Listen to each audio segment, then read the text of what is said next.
Transforme a sua vida em um ano.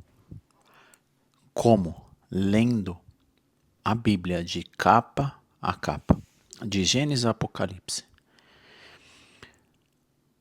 Hoje eu quero dar continuidade na leitura e já convido você a permanecer aqui conosco e acompanhar essa leitura no Evangelho de João. João é o quarto evangelho do Novo Testamento, da Nova Aliança em Cristo Jesus. Então você vai ter Mateus, Marcos, Lucas e João. Nós iniciamos esse livro no dia anterior, no dia 124, hoje é o dia 125 da nossa leitura. Já estamos iniciando, já passamos um terço da leitura da Bíblia. E se você perdeu algum dia de leitura ou está aqui pela primeira vez assistindo, nós temos tudo isso gravado. Então fica comigo até o final e você vai ter acesso à playlist de todos esses vídeos e até mesmo a você ter o acesso também a uma área de assinantes com outros conteúdos que lá tem. Então, abra sua Bíblia, acompanhe comigo no capítulo 4. Nós lemos 1, 2 e 3 no último dia. E vamos ver o capítulo 4 e 5 hoje, do Evangelho de João. Capítulo 4, versículo 1 diz assim, vai falar o assunto sobre a mulher samaritana, junto ao poço. Lembrando que Samaria está entre Jerusalém e Cafarnaum, ou no lugar mais ao norte de Israel. E Jesus viveu boa parte do seu ministério mais ao norte, mais, vamos dizer, ao interior. E ele fazia esses caminhos quando vinha para Jerusalém. Quando ele subia para Jerusalém, ele vinha de Cafarnaum, mas geralmente eles pegavam o caminho pelo Rio Jordão, beirando o Rio Jordão, por ter água e tudo mais. Mas a gente vai notar que Samaria, no mapa, ela está entre Jerusalém e o Mar da Galileia, na região da Galileia onde Jesus estava. E dessa vez Jesus optou por passar por Samaria. Samaritanos não dava bem com os judeus, o pessoal de Israel. Havia essa distinção entre eles. E é importante a gente entender isso. Então vai haver um encontro aqui dos discípulos e também, principalmente, de Jesus. Reni Melo, bom dia. Paz de Cristo também, graça e paz para você. Então acompanha comigo a leitura. Capítulo 1, versículo 1 diz assim: Jesus sabia que os fariseus tinham ouvido dizer que ele batizava e fazia mais discípulos que João. Esse é o João Batista, tá? Embora Jesus mesmo não os batizava, não batizasse, Mas, e sim seus discípulos. Assim deixou a Judéia e voltou para Galiléia, ou seja, ele saiu ali da região de Jerusalém. A região da Judéia estava ali no Jordão e tudo mais, ali embaixo, no sul, mais o sul, e agora ele vai ir para o norte, na região do Mar da Galiléia. Versículo 4. No caminho, teve de passar por Samaria. Chegou ao povoado samaritano de Sicar, perto do campo que Jacó tinha dado ao seu filho José. O poço de Jacó ficava ali e Jesus, cansado da longa caminhada, sentou-se junto ao poço por volta do meio-dia. Então a gente vê que Jesus também é humano, tão divino, mas tão humano.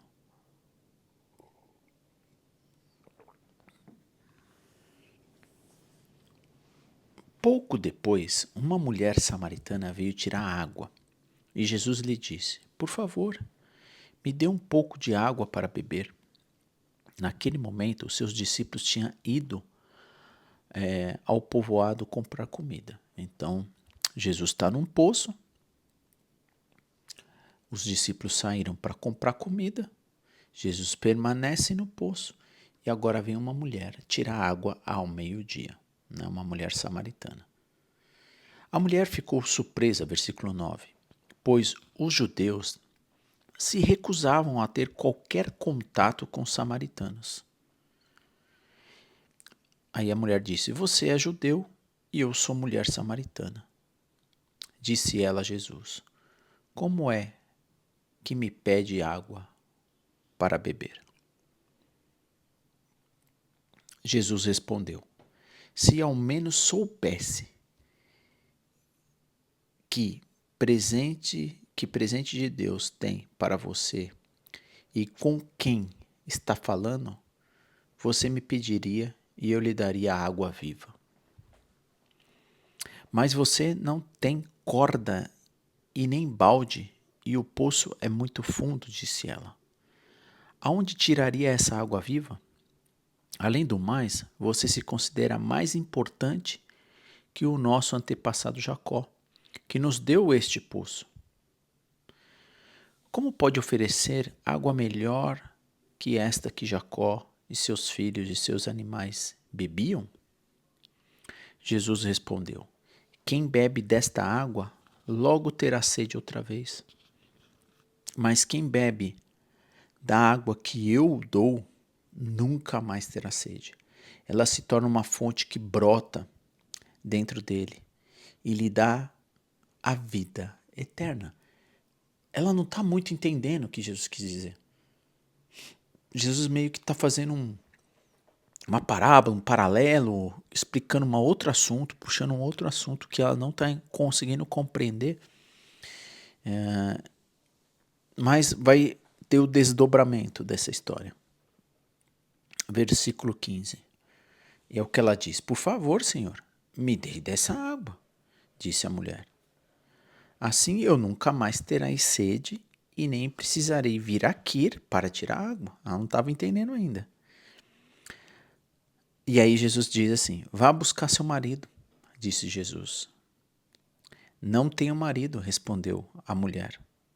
Jesus disse: É verdade. Não tem marido, pois teve 5 maridos. E não é casada com o homem com quem vive agora. Certamente você disse a verdade. O Senhor deve ser profeta, disse a mulher. Então diga-me, por que os judeus insistem que Jerusalém é o único lugar de adoração, enquanto nós, os samaritanos, afirmamos que é aqui, no monte de Gerizim, aonde os nossos antepassados adoraram? Jesus respondeu: Creia em mim, mulher. Está chegando a hora que já não importará se você adorará o Pai neste monte ou em Jerusalém. Vocês samaritanos sabem muito pouco a respeito daquele a quem adoram. Nós adoramos com conhecimento, pois a salvação veio por meio dos judeus, mas está chegando a hora de que o fato já chegou em que os verdadeiros adoradores adorarão o Pai em espírito e em verdade. O Pai procura pessoas que o adorem desse modo, pois Deus é espírito e é necessário que os adoradores o adorem em espírito e em verdade. A mulher disse: Eu sei que o Messias, aquele que é chamado Cristo, virá. Quando vier, ele nos explicará tudo. Então Jesus lhe disse: sou eu, o que fala com você. Naquele momento, seus discípulos voltaram e ficaram surpresos de encontrá-lo falando com uma mulher. mas nenhum deles se atreveu a perguntar o que o Senhor quer ou por que conversa com ela. A mulher deixou suas vasilhas de água junto ao poço e correu de volta para o povoado, dizendo a todos: Venham ver um homem que me disse tudo o que eu já fiz na vida. Será que não é ele o Cristo? Então as pessoas saíram do povoado para vê-lo. Enquanto isso, os discípulos insistiam com Jesus: Rabi, coma alguma coisa. E ele, porém, respondeu: Eu tenho um tipo de alimento que vocês não conhecem.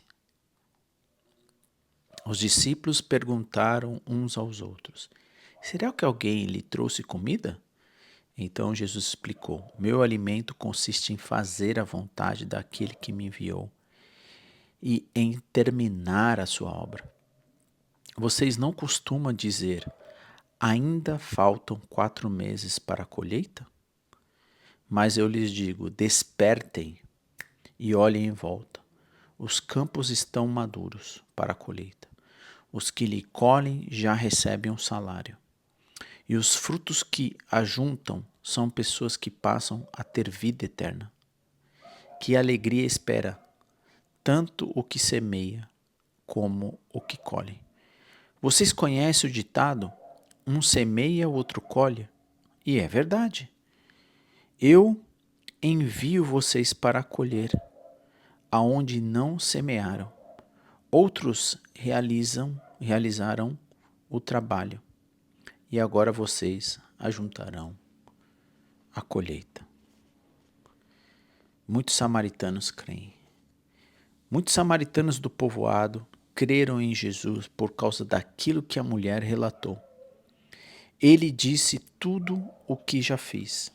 Quando saíram para vê-lo, insistiram que ficasse no povoado. Jesus permaneceu ali 2 dias.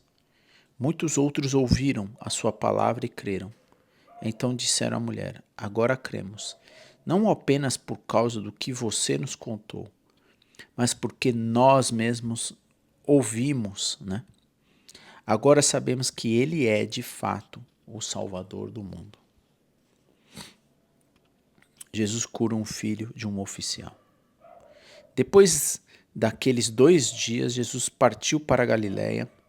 Ele mesmo tinha dito que um profeta não é honrado em sua própria terra. Mas uma vez que os galileus haviam estado em Jerusalém para a festa da Páscoa e visto tudo que Jesus fizera, eles o receberam. Enquanto Jesus viajava pela Galiléia, chegou a Caná, aonde tinha transformado água em vinho. Perto dali, em Cafarnaum, havia um oficial do governo cujo filho estava muito doente. Quando soube que Jesus viera da Judeia para a Galiléia, foi até ele e suplicou que fosse a Cafarnaum para curar o seu filho, que estava à beira da morte. Jesus exclamou: Jamais crerão, a menos que vejam sinais e maravilhas. O oficial implorou: Senhor, por favor, venha antes que o meu filho morra. Volte, disse Jesus, seu filho viverá. O homem creu nas suas palavras de Jesus e partiu para casa. Enquanto estava a caminho, alguns dos seus servos vieram ao seu encontro com a notícia de que seu filho estava vivo e bem. E ele perguntou quando o menino havia começado a melhorar. E eles responderam: Ontem à tarde, a 1 hora, a febre subitamente desapareceu. Então o pai percebeu que havia sido naquele exato momento que Jesus tinha dito: Seu filho viverá. E o oficial e todos de sua casa creram em Jesus. Esse foi o segundo sinal que Jesus realizou na Galiléia, depois que veio da Judéia. Uau! Capítulo 4 de João vai relatar 2 grandes histórias de pessoas que não eram judeus, né? Uma mulher samaritana, um povo samaritano, creram que Jesus era o Messias. Pela primeira vez, Jesus se revela que ele é o Messias a uma mulher estrangeira, a uma mulher samaritana. E o mais importante dessa passagem é entender que Deus está buscando os adoradores. Adoradores esse que adoram em espírito e em verdade, porque se sua boca ela é um sacrifício de lábios para adoração a Deus, a cultuar a Deus, se o teu coração estiver em desacordo com aquilo que você fala, não é uma verdade que está dentro de você.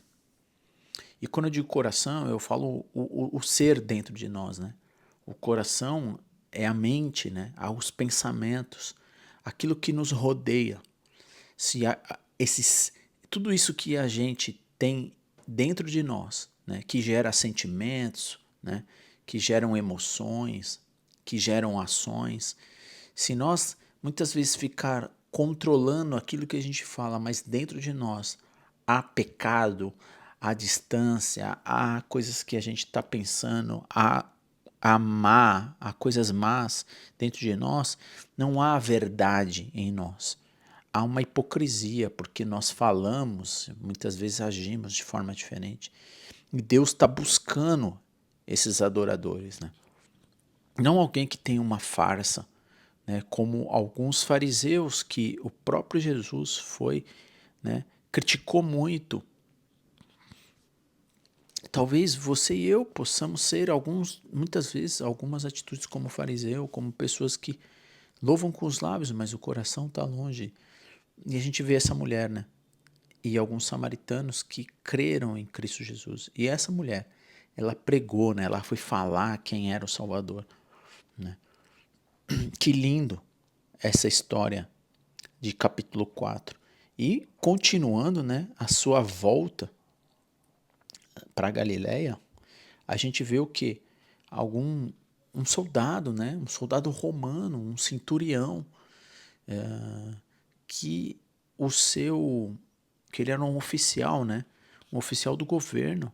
O filho dele está doente, ele soube que Jesus poderia, né, se Jesus quisesse salvar, ele implora. E ele vê um milagre acontecendo na casa dele. E a família dele passa a crer em Jesus. Último capítulo, capítulo 5, quero te convidar então a permanecer aqui para nós concluirmos a leitura de hoje. Capítulo 5, Jesus vai curar um homem no sábado. Né? Lembrando que sábado, né, na lei judaica, é o dia do Shabá, é o dia do Shalom, o dia do descanso, é o dia de que não, né, era tirado. Né? Essa foi a lei que foi dada a Moisés, que nós vimos, né, nas leituras anteriores, em Levítico, enfim. Capítulo 5, versículo 1 diz assim: depois disso, Jesus voltou a Jerusalém. Então ele volta de novo para Jerusalém, para uma festa, para uma das festas religiosas dos judeus. Dentro da cidade, junto à porta das ovelhas, ficava um tanque de Betseda, com 5 pátios cobertos. Ficava ali um cego, manco e paralítico. Uma multidão de enfermos esperava o movimento da água, pois um anjo do Senhor descia de vez em quando e agitava a água. O primeiro a entrava no tanque após a água ser agitada era curado de qualquer enfermidade que tivesse. Um dos homens ali estava doente havia 38 anos.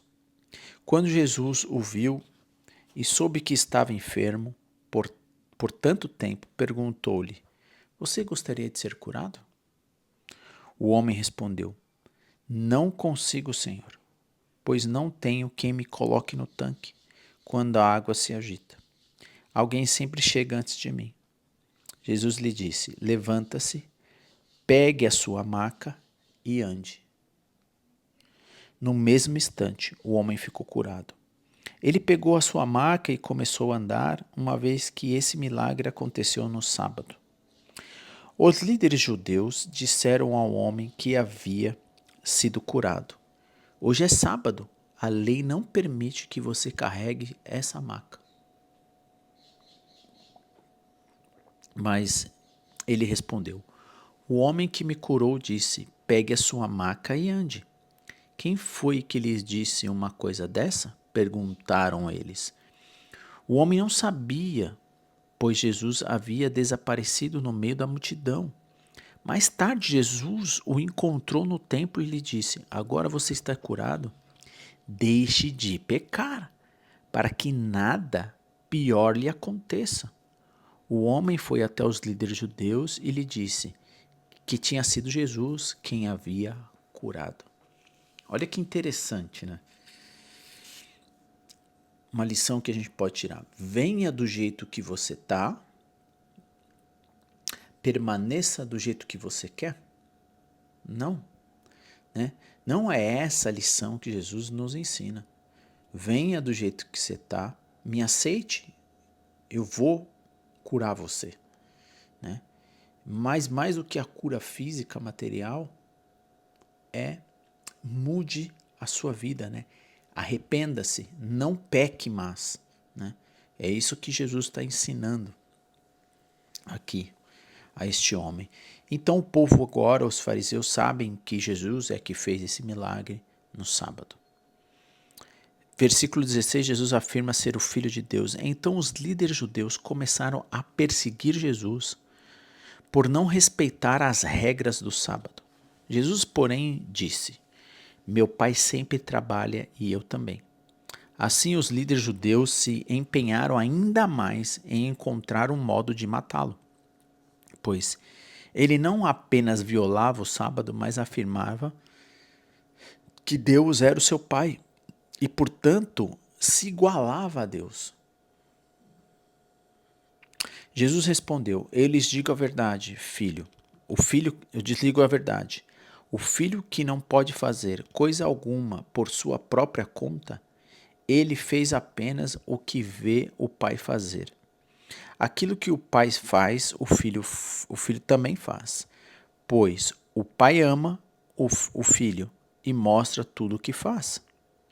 Na verdade, o pai lhe mostrará obras ainda maiores que essas, para que vocês fiquem admirados, pois assim como o pai dá vida àqueles que ele ressuscita dos mortos, também o filho dá vida a quem ele quer. Além disso, o pai não julga ninguém, mas deu ao filho autoridade absoluta para julgar, para que todos honrem o filho como honra o pai. Quem não honra o filho, certamente não honra o pai, quem o enviou. E eu lhes digo a verdade: quem ouve a minha mensagem e crê naquele que me enviou, tem vida eterna. Jamais será condenado, mas já passou da morte para a vida. Olha que interessante, né? Versículo 24, algo que deve estar gravado em nossos corações, né? Nos traz esperança, nos dá fé. Eu lhes digo a verdade: quem ouve a minha mensagem, crê naquele que me enviou, tem vida eterna. Jamais será condenado, mas já passou da morte para a vida. Versículo 25. E eu lhes asseguro que está chegando a hora, que de fato já chegou, em que os mortos ouvirão minha voz, a voz do Filho de Deus, e aqueles que ouvirem viverão. O Pai tem vida em si mesmo e concedeu ao seu Filho igual o poder de dar a vida. E eu lhes dei autoridade para julgar a todos, porque ele é o Filho do homem. Não fiquem tão surpresos, na verdade, vem o tempo em que todos os mortos ouvirão, e em seus túmulos, a voz do Filho de Deus, e ressuscitarão. Aqueles que fizerem o bem ressuscitarão para terem vida eterna. E aqueles que continuarem a fazer o mal ressuscitarão para serem julgados. não posso fazer coisa alguma por minha própria conta. Julgo conforme aquilo que Deus me diz. Logo, meu julgamento é justo, pois não faço minha própria vontade, mas a vontade do Pai que me enviou. Forte, né, as palavras de Jesus. Versículo 31, testemunha de Jesus. Se eu testemunhasse a respeito de mim mesmo, meu testemunho não seria válido. Mas há outro que também testemunha sobre mim, e eu lhes asseguro que tudo o que ele diz a meu respeito é verdadeiro. Vocês enviaram investigadores para ouvir João, e o testemunho dele sobre mim é verdadeiro. Claro que não tenho necessidade alguma de testemunhas humanas, mas digo essas coisas para que vocês sejam salvos. João era como uma lâmpada que queimava e brilhava. E por algum tempo vocês se empolgaram com a mensagem dele. Mas eu tenho um testemunho maior do que João, as obras que eu realizo. Uau! O Pai me deu essas obras para concluir e elas provam que ele me enviou.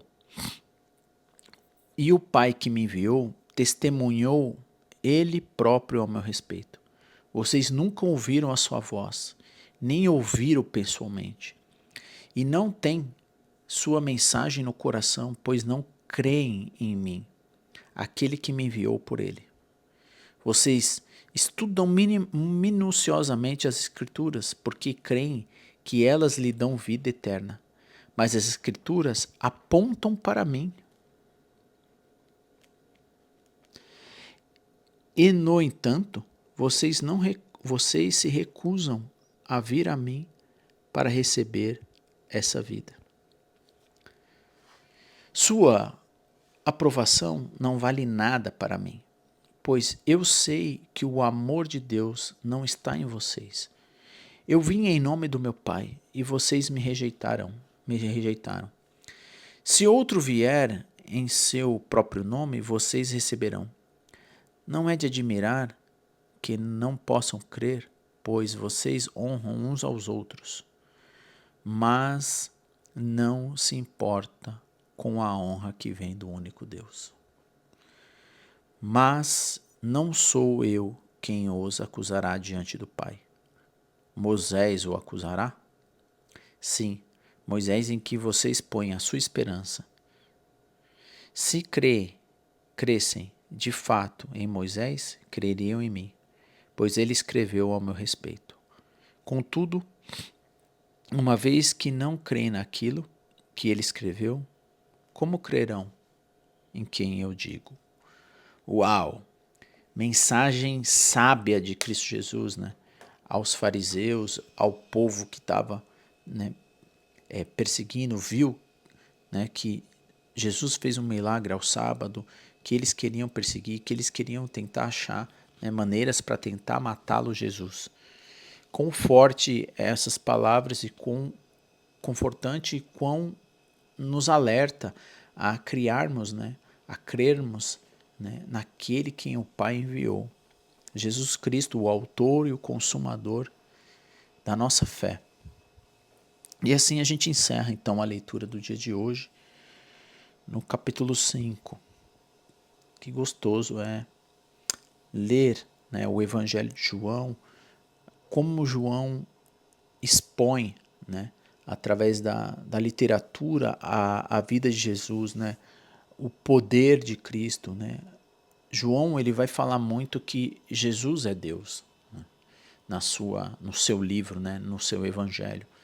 Ele vai expor, ele vai colocar o poder, a divindade de Jesus já no início, né?